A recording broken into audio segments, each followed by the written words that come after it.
Mabigat ang ulan noong madaling araw na yun. 3:00 ng umaga. Naglalakad sina Carlo at June sa madilim na kalsada pa uwi, galing sa inuman. Mahaba ang daan. Walang masyadong bahay at tanging mga ilaw ng poste ang nagbabantay sa kanilang ruta. Habang nagkwekwentuhan, biglang tumahimik si June. "Pare, may nakikita ka ba?" Bulong niya.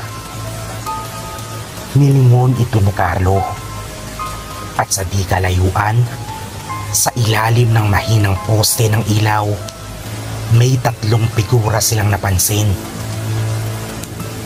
Nakatayo lang ang mga ito sa gitna ng kalsada. Nakatalukbong ng itim, basang-basa ng ulan, at tila walang mga mukha. Naglakad pa sila. Akala'y baka mga lasing lang o taong naligaw. Pero napansin nilang hindi ito kumikilos. Parang nakatingin lang ito sa kanila at naghihintay. Bumuhos pa ang malakas na ulan at lalong lumabo ang paningin nila. Pero mas luminaw ang presensya ng mga nakatalukbong. Isa sa mga ito ang dahang-dahang gumalaw. Parang dumudulas ang paa sa basang semento. Walang tunog. Papalapit. "Takbo na, Carlo!" sigaw ni June. At sabay silang kumaripas. Pero kahit mabilis ang kanilang pagtakbo, pakiramdam nila'y hindi sila nakakalayo.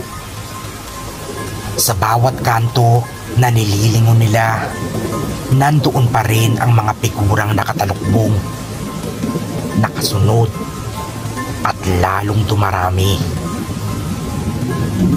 Pagdating nila sa isang maliit na waiting shed, doon sila huminto.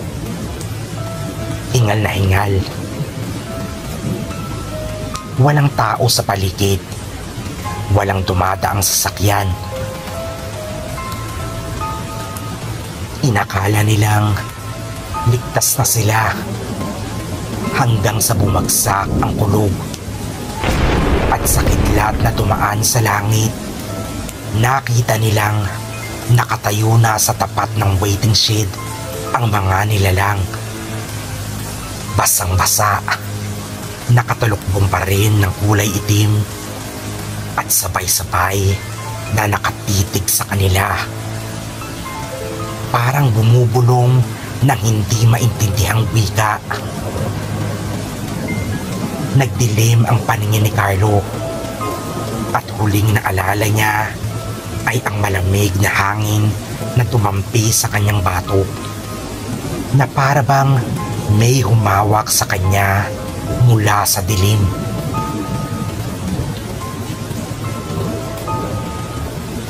Kinabukasan, natagpuan silang dalawa ng mga tricycle driver sa gilid ng kalsada. Basa ang damit, nanginginig at walang maalala kung paano sila nakarating doon. Pero pareho silang may marka sa batok.